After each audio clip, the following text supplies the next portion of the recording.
یا ایھا الذین آمنو، اے ایمان والو، انما الخمر والمیسر، نشے والی چیز شراب اور جوا، والانصاب والازلام، بت پرستی اور فال کھولنا، رجس من عمل الشیطان، یہ شیطان کی حرکت ہے، فاجتنبوا لعلکم تفلحون، آپ اس سے دور رہو تاکہ آپ سفلتا پاؤ۔ اگر ہم شراب سے پرہیز کرتے ہیں، جوئے سے، تو ہم اللہ سبحانہ و تعالیٰ کی عبادت کرتے ہیں۔ اس کا ذکر بائبل میں بھی ہے۔ بائبل میں لکھا ہے بک آف پرووربس میں چیپٹر نمبر 20 ورس نمبر 1 میں، wine is a mocker, strong drink is raging, آپ شراب مت پیو۔ بائبل میں لکھا ہے book of Ephesians chapter number 5 verse number 18 میں، do not be drunk with wine, آپ شراب مت پیو۔ قرآن مجید میں اللہ سبحانہ و تعالی 4 آیتوں میں فرماتے ہیں۔ سورہ بقرہ سورہ نمبر 2 آیت نمبر 173، سورہ مائدہ سورہ نمبر 5 آیت نمبر 3، سورہ انعام سورہ نمبر 6 آیت نمبر 145 اور سورہ نحل سورہ نمبر 16 آیت نمبر 115 میں، حرمت علیکم المیتۃ والدم ولحم الخنزیر وما اہل لغیر اللہ بہ، آپ کے لیے حرام ہے مرا ہوا جانور کا گوشت، آپ کے لیے حرام ہے مرا ہوا جانور، خون، خنزیر، سور کا گوشت، اور وہ کھانا جس کے اوپر اللہ کے علاوہ کسی اور کا نام لیا گیا، وہ آپ کے لیے حرام ہے۔ جب ہم بائبل پڑھتے ہیں، اس کا تذکرہ بائبل میں بھی ہے۔ بائبل میں لکھا ہے بک آف لیوٹیکس میں چیپٹر نمبر 17 ورس نمبر 15 میں، اور book of Deuteronomy chapter number 14 verse number 21 میں، eat not the meat of that which died of itself, آپ مرے ہوئے جانور کا گوشت مت کھاؤ۔ کم سے کم 5 جگہوں میں لکھا ہے بائبل میں کہ خون حرام ہے۔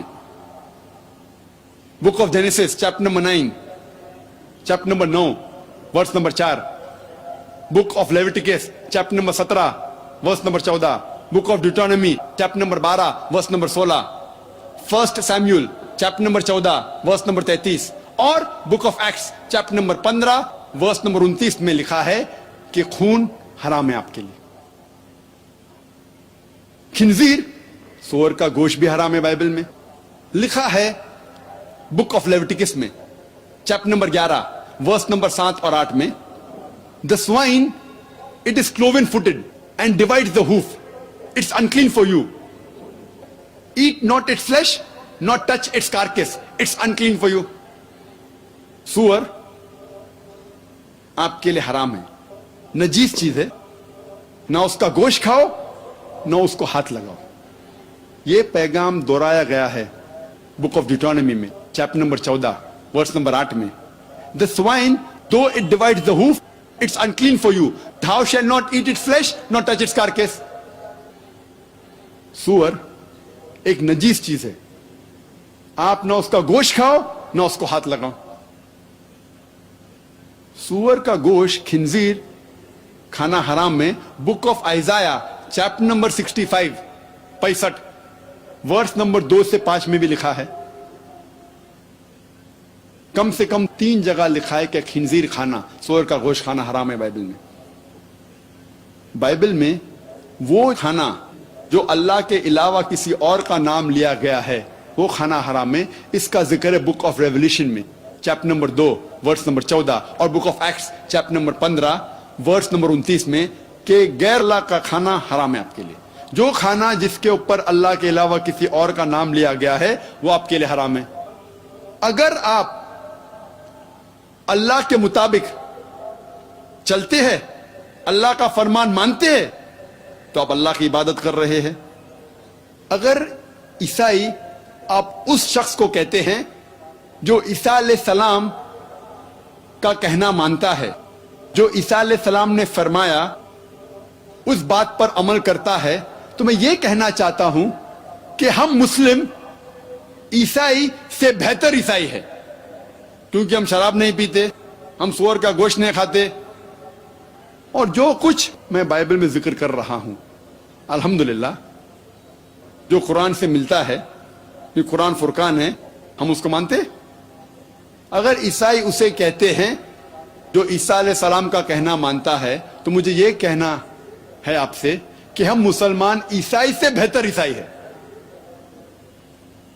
اللہ تعالیٰ فرماتے سورہ ماؤن میں سورہ نمبر 107 آیت نمبر 107 میں اللہ تعالیٰ فرماتے کہ آپ اپنے پڑوسی کی خدمت کرو, جیسا بائبل میں آتا ہے لو دی نیبر.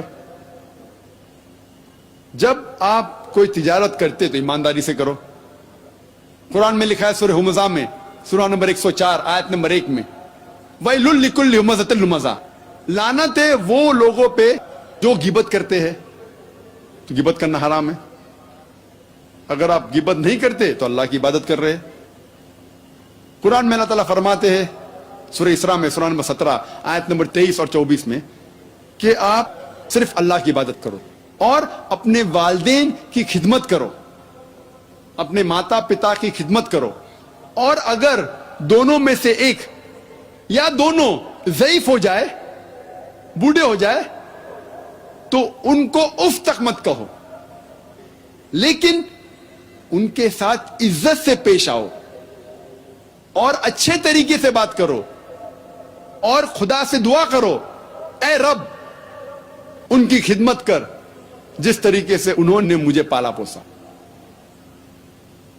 اگر ہم ہمارے والدین کی عزت کرتے, خدمت کرتے, تو ہم اللہ کی عبادت کر رہے ہیں. نکاح اسلام میں فرض ہے. اللہ کے نبی محمد صلی اللہ علیہ وسلم فرماتے صحیح بخاری میں جلد نمبر 7 کتاب النکاح, اے نوجوانوں جو کوئی حیثیت رکھتا ہے شادی کرنے کی شادی کرو. محمد صلی اللہ علیہ وسلم فرماتے جو کوئی شادی نہیں کرتا وہ مجھ میں سے نہیں ہے. شادی کرنا فرض ہے. اگر ہم شادی کرتے تو اللہ کی عبادت کر رہے. اللہ فرماتے سورہ نساء میں سورہ نمبر 4 آیت نمبر 19 میں آپ اپنی بیویوں سے اچھے طریقے سے پیش آؤ, اگر آپ ان کو نہیں چاہتے پھر بھی ان کے ساتھ اچھا سلوک کرو. اگر ہم ہمارے بیویوں سے پیار کرتے تو اللہ کی عبادت کر رہے. اللہ تعالیٰ فرماتے سورہ اسراء میں سورہ نمبر 17 آیت نمبر 32 میں زنا کے نزدیک مت آؤ, کیونکہ زنا ایک ایسا گناہ ہے جو باقی گناہوں کے راستے کھلتا ہے. اگر ہم زنا سے پرہیز کرتے ہم اللہ کی عبادت کر رہے.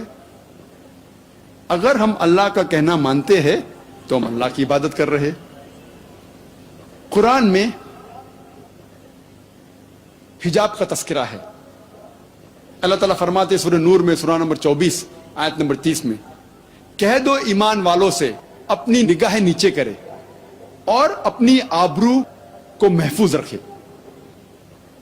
بائبل میں ذکر آتا ہے اس کا گوسپل آف میتھیو میں چیپٹر نمبر 5 ورس نمبر 27 اور 28 میں عیسیٰ علیہ السلام کہتے ہیں It has been said of the old times, thou shalt not commit adultery, but I say unto you, whosoever looketh upon a woman to lust after her has already committed adultery in his heart.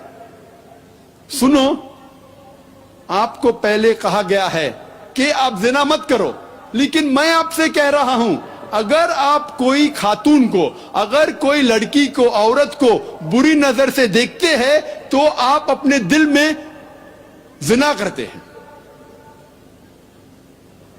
اگلی آیت قرآن مجید کی سورہ نور سورہ number 24 آیت number 31 میں اللہ تعالیٰ فرماتے کہہ دو ایمان والیوں سے, مومن عورتوں سے اپنی نگاہ نیچے کرے اور اپنا سے ڈھاک لے کپڑے سے اور اپنی آبرو کی حفاظت کرے. قرآن اور حدیث میں 6 نقطے ہیں حجاب کے. پہلا ہے سطر, ایکسٹینٹ. مرد کے لیے ناف سے گھٹنے تک یہ کور ہونا چاہیے, یہ چھپا ہونا چاہیے. عورتوں کے لیے سارا جسم, صرف چہرہ اور ہاتھ وہ دکھا سکتے ہیں. یہ ایکسٹینٹ ہے نمبر 1. باقی 5 چیزیں مرد اور عورت کے لیے یکساں ہے. دوسرا نمبر, ایسے کپڑے نہ پہنے جو پتلے ہیں جس کے تھرو آپ دیکھ سکیں. It should not be transparent. Number 3, اتنے چست کپڑے نہ پہنے جس سے جسم کا ڈھانچہ دکھ جائے. نمبر 4, ایسے بھڑکیلے کپڑے نہ پہنے جو دوسرے جنس کو متاثر کرے. Don't wear glamorous clothes so that it attracts the opposite sex. 5واں نمبر,